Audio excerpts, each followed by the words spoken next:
Every morning, I would travel to the clinic to have my body monitored to see how well my eggs were growing, and my anticipation grew.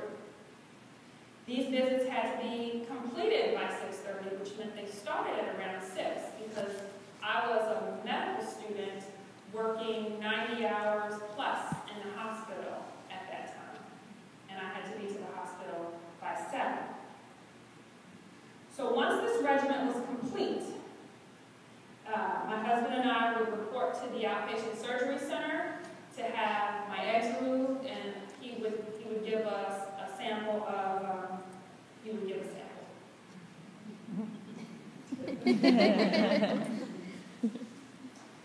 To remove my eggs, the doctors would stick a long needle through the wall of my vagina into each ovary and then aspirate the eggs. Once that surgery was complete, I would be informed about the number and quality of each egg, and the sperm would be mixed, and then every 24 hours we would be updated on the quality of the embryo, whether or not they had survived, how many cells they had divided into, and the nurses would call each day at the same time. As the time drew near for this daily report, I was always filled with a sense of excitement, eager to know how the embryos, which I thought of at that point as my babies, were doing. Yet I also dreaded the phone call because I feared that there would be fewer than the day before, and fewer embryos meant less chance of pregnancy. And as luck would have it, every day there were fewer embryos. I never had more than 3 embryos at the end of when it came to transferring them. So during the transfer procedure, the embryos were placed back into my womb, and the doctor always congratulated me on the table as being pregnant. And then 2 weeks later, we would get the results whether or not I was actually pregnant. My first round of IVF was my most hopeful. I even went into maternity stores and looked at clothing I thought that I might need at some point. Needless to say, my disappointment was always palpable when days later the negative test results were shared. Yet I still remained hopeful. I knew that most people didn't get pregnant with IVF the first time, and I don't know if I mentioned, but IVF is $15,000 per cycle. During the same period, again, I was working 90 hours, and many times the personal stress associated with failure to build my family, coupled with my work-related stress of being a medical student and working a lot, and also being newly married, I felt like at that point, seemed very overwhelming. I wanted to excel personally and professionally, and perceived my failure to get pregnant as a personal failure, rather than a medical condition beyond my control. Round 2 was a failure. Round 3 was not successful. Round 4 ended in defeat. Round 5 was a failure. Following each IVF failure, when I received the negative pregnancy test results, I was devastated and cried for hours. Each time I became less hopeful that I would ever conceive, and angrier at my body for failing me.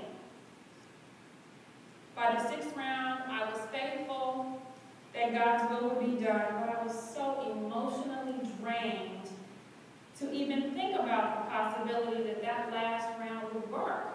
Because if it didn't work, and I got excited about possibly working, then I would be even more devastated. And of course, it didn't work. I began to feel angry and resentful. I felt like I was doing everything I was supposed to do in the right order, and I felt abandoned by God and very lonely. I stopped talking about having a baby and began to wonder why I was being punished. I could hardly stand the sight of a pregnant woman or new parents comforting their children or their child. All of my friends seemed to be getting pregnant with ease, actually to the point where they didn't want to be pregnant. My husband tried to comfort me, but he was a surgical intern working 120 hours per week and had between his job-related stress and exhaustion and his own feelings about our not having conceived. Have you ever felt abandoned and completely alone related to any issue with you or which you're secretly struggling with? I didn't feel comfortable sharing my feelings with anyone. Didn't think anyone would understand my sadness. After all, I never got pregnant. I never miscarried. What I lost, what I mourned, was the loss of a potential baby, this dream. My pain felt palpable nonetheless. In public, I pasted on a smile, and when people would ask me that innocent but dreaded question, when are you going to start a family? I'd make some ridiculous joke about wanting to finish my training and then take my time, and we would start a family when we were ready. Then I'd excuse myself, find a private corner, and quietly cry. How do you tell people that such questions are inappropriate and hurtful without offending them? My husband, who was my confidant, was the only person I felt comfortable sharing my feelings and talking to about my fears that I may never become a mother. Have you gotten to the point where you feel like your challenge may have defeated you? Like the one thing that you care the most about will never happen? Our insurance was exhausted, and we were finally counseled after round 6 to consider adoption or surrogacy or gestational carrier. These were undesirable and last resorts, but since IVF wasn't working, both options took more meaning. After all, no one could guarantee that if we took out additional loan money to pay an additional $15,000 for cycles, that I would get pregnant, or that would yield any different result than the 6 previous IVF attempts. Surprisingly, by the end, I felt myself relieved that I could stop convincing myself to try IVF just one more time.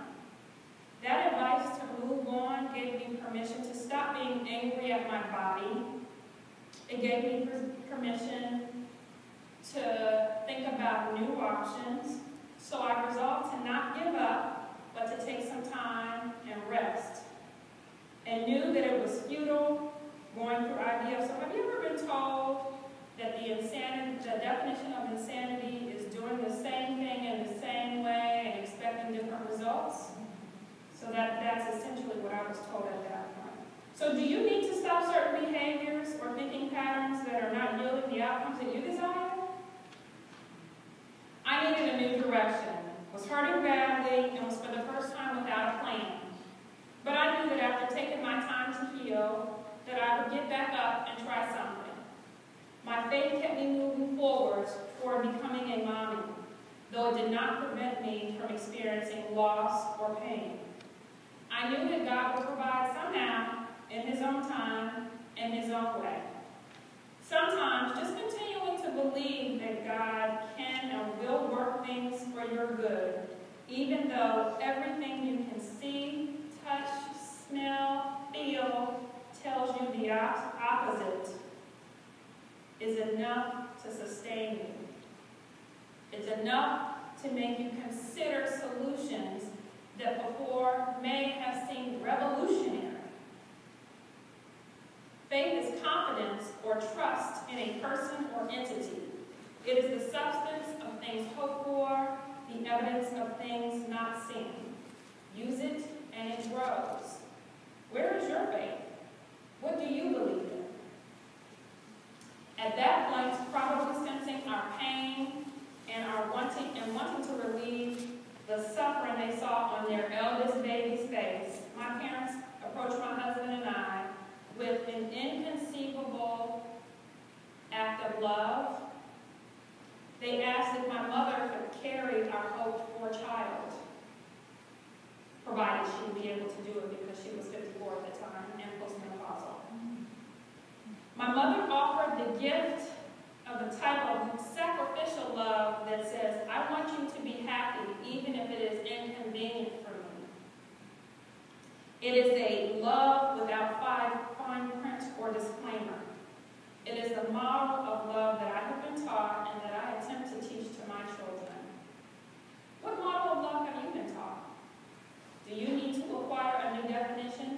so that you can truly love yourself and others? Initially, we rejected their offer outright. My mom was 54 years old, postmenopausal, at the brink of becoming an empty nester, and I had heard she and my father joking about having the house all to themselves. She was healthy, and I didn't want her to do something that would compromise her health, but my parents were persistent.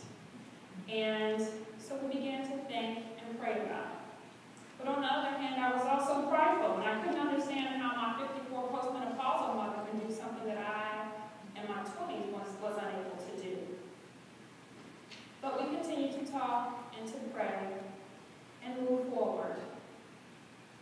And about a year later, on December the 28th, 2004, made international history when after 32 weeks of pregnancy, my 55-year-old postmenopausal mother delivered my triplets, who entered this world screaming as if to announce that they had finally arrived.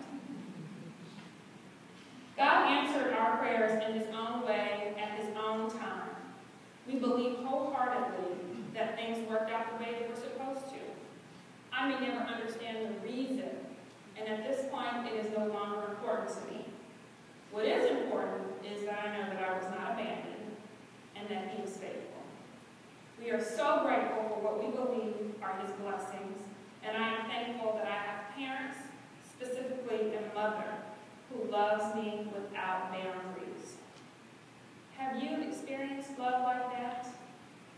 Have you demonstrated that type of sacrificial love? You have to first be the friend or family member that you want, so please don't be afraid to love wholly. My children are blessings and miracles, and the technology that we were able to take advantage of has redefined gestational age and infertility.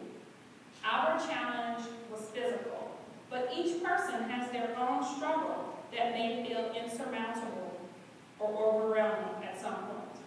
What is your challenge?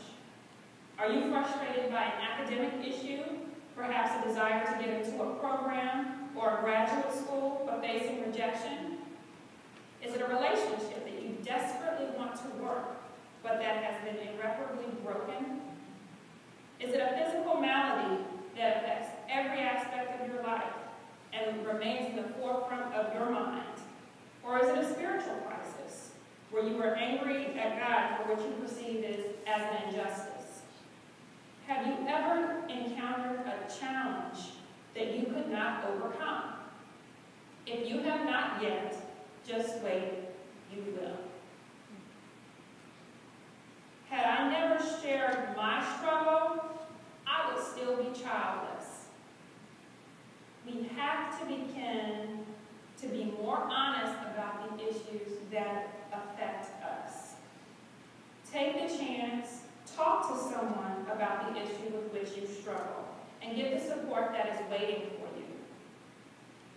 Is the issue you combat still hidden in plain sight? An elephant in the proverbial room that everyone thinks about but no one dares to whisper? Start the change that you want to experience. Love with your whole being and be willing to accept love. Push the envelope. Pursue your dreams and remember, never lose hope and never stop working, because faith without works is dead. Thank you for your time and for this opportunity.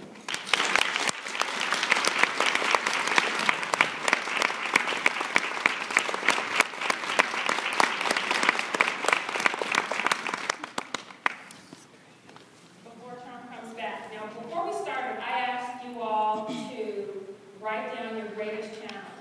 If you could take another 30 seconds and write down 3 action steps that you're going to take when you leave here to address your greatest challenge. Now that doesn't mean that you have to do it tomorrow, but